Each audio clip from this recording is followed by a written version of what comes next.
everyone! So sa mga nagtatanong po kung may age limit yung pag-apply dito sa Finland, actually yung dito sa Finland pagdating mo wala talagang age limit, pero pag mag-a-apply po kayo sa agency, doon po sila nagbibigay ng age limit talaga. It's 21 to 45 years old. Pero kung mag-a-apply po kayo ng direct visa going here in Finland, so wala pong age limit yon. As long as kaya nyo magtrabaho dito sa Finland, pwede kayong magtrabaho.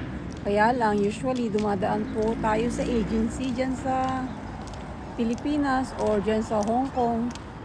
So meron po silang age limit po talaga. So ayan, but anyway, try nyo lang din guys. Good luck, good luck.